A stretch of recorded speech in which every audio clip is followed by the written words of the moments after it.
नमस्कार, मैं अरुण कुमार पांडे। आप द न्यूज वर्ड्स देख रहे हैं। रोज की तरह है आज भी अखबार की सुर्खियां और कुछ अपनी बात को लेकर चर्चा के लिए आपके साथ बैठा हूं। आज 5 जनवरी है, दिन रविवार। पहले कुछ बिहार के अखबार की सुर्खियां ही जाने।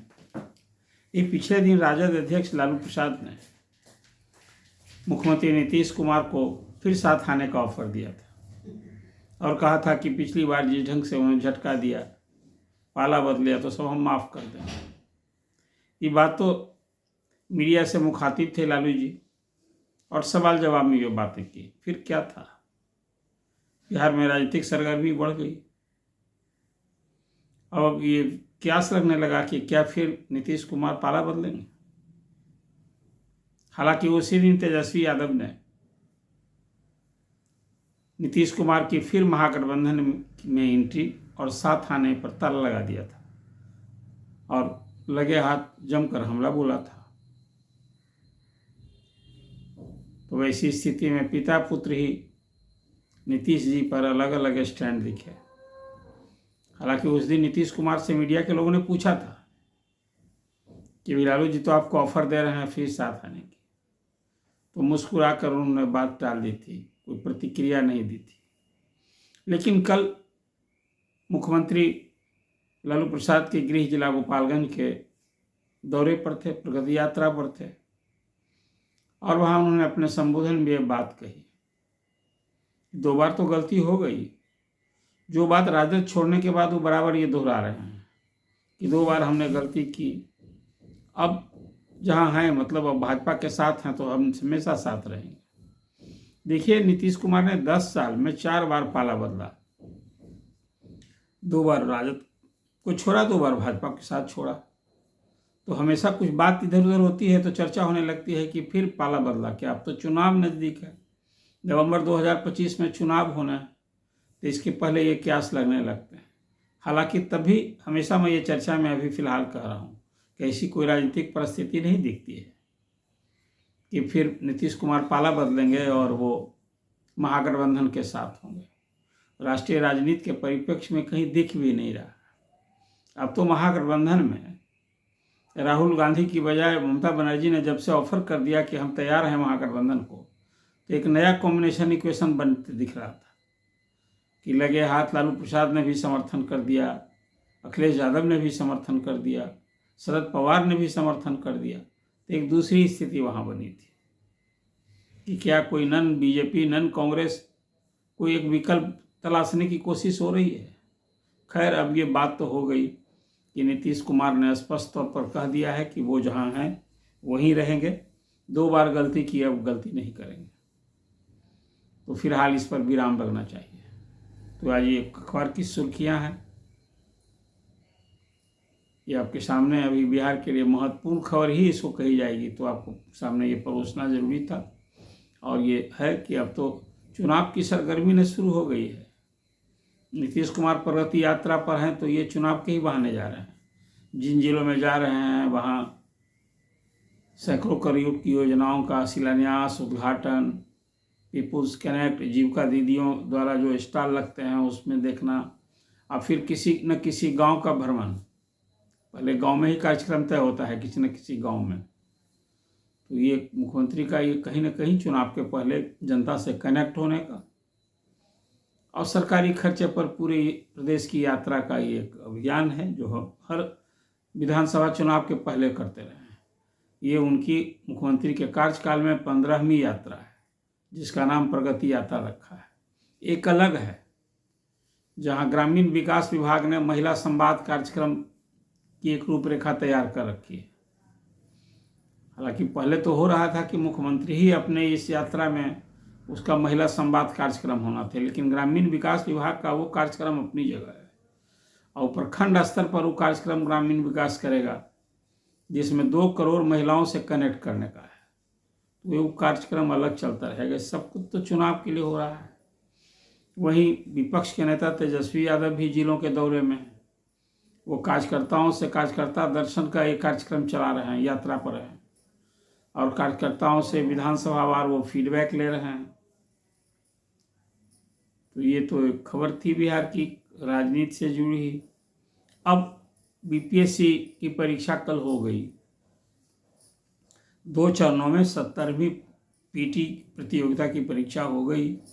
जो बापू परीक्षा परिषद पर 13 दिसंबर को परीक्षा हुई तो रद्द हो गया था, और उसी की जगह 22 केंद्रों पर कल पटना में परीक्षा हुई, और उसमें कोई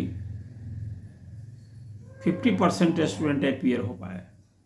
रद्द परीक्षा में जहां लगभग 12,000 परीक्षार्थी शरीक हुए थे, तो कल की परीक्षा में 5,900 परीक्षार्थी अभ्यर्थी शरीक हुए। तो परीक्षा तो हो गई। अब बीपीएससी के चेयरमैन ने अनाउंस कर दिया है कि 25 जनवरी से 31 जनवरी तक पीटी का रिजल्ट करेंगे, और आयोग की तैयारी है कि अप्रैल महीने में मुख्य परीक्षा होगी, मेंस होगी, और चुनाव के पहले इंटरव्यू वगैरह होके इस बीपीएससी की जो परीक्षा हो रही है 70वीं, बीपीएससी की हिस्ट्री में सर्वाधिक 2035 राजपत्रित पदों पर नियुक्ति होनी है। तो खास करके एक बड़ा अवसर है शिक्षित बेरोजगारों के लिए। तो ये सब कुछ पहले होगा, लेकिन परीक्षा तो हो गई। अभी प्रशांत किशोर का आमरण अनशन जारी है गांधी मैदान में।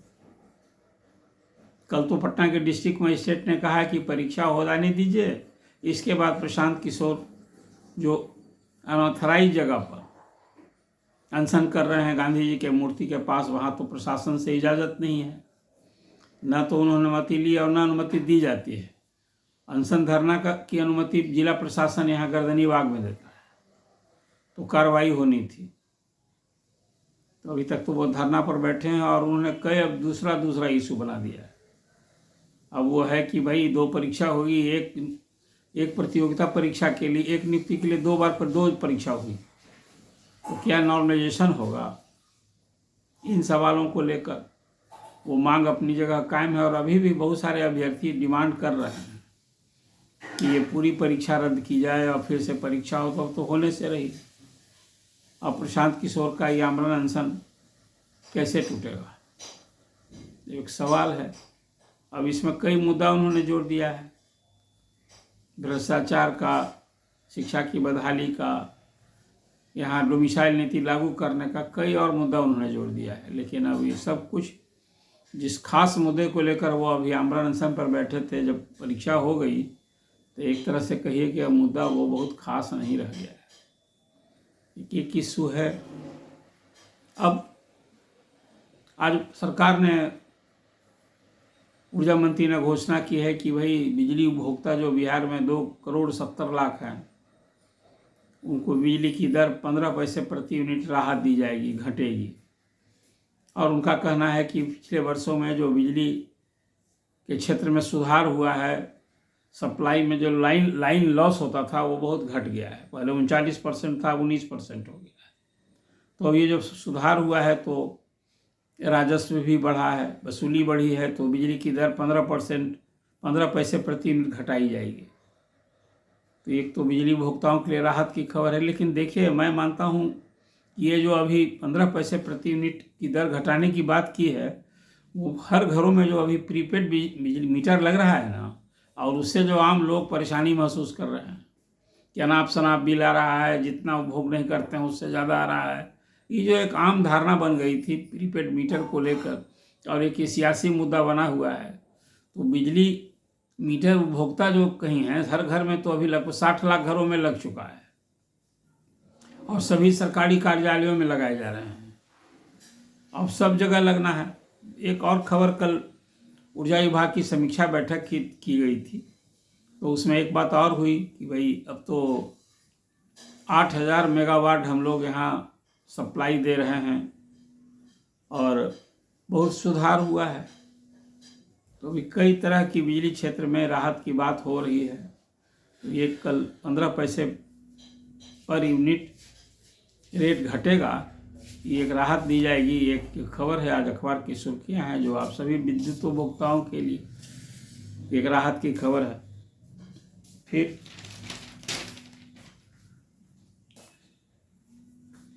ठंड का असर तो है ही, कनकनी कोहरा से अभी पूरा बिहार और कहीं कि पूरे देश में ये स्थिति बनी हुई है। पटना से ठंड से 2 की मौत भी हो गई, ये अब अखबार की सुर्खियां हैं। तो हम सभी को सावधानी बरतनी चाहिए, और ख़ासकर जो हार्ट पेशेंट हैं उनके लिए तो ज़्यादा सावधानी बरतनी चाहिए।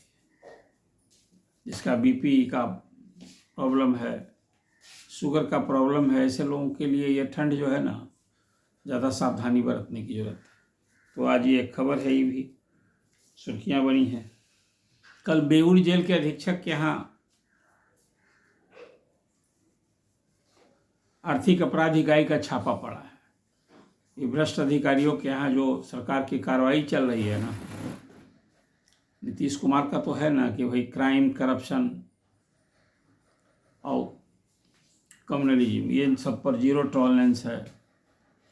तो अब उसी में है कि कल बेऊर जेल के अधीक्षक के यहाँ छापा पड़ा है, और उसमें जो आर्थिक अपराध किया उन्होंने, आय से अधिक संपत्ति अर्जित की है, इस मामले को लेकर ये छापेमारी हुई थी। ये अखबार की सुर्खियां हैं। अब कुछ दिल्ली की खबरों की चर्चा कर। आप जानते हैं कि दिल्ली विधानसभा का चुनाव होने जा रहा है। फरवरी महीने में चुनाव होना है।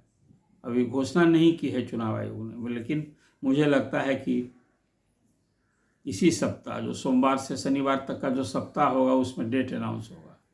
लेकिन सरगर्मी पूरी तेज हो गई है, और वहाँ सत्तारूढ़ आप जो है, जिसके नेता हैं अरविंद केजरीवाल, वो इस चुनाव में हैट्रिक लगाने की तैयारी में है। 2 बार तो लगातार वो जीतती रही है। आपकी सरकार है दिल्ली में, और सभी 70 सीटों के लिए वहाँ 70 विधानसभा की सीटें हैं।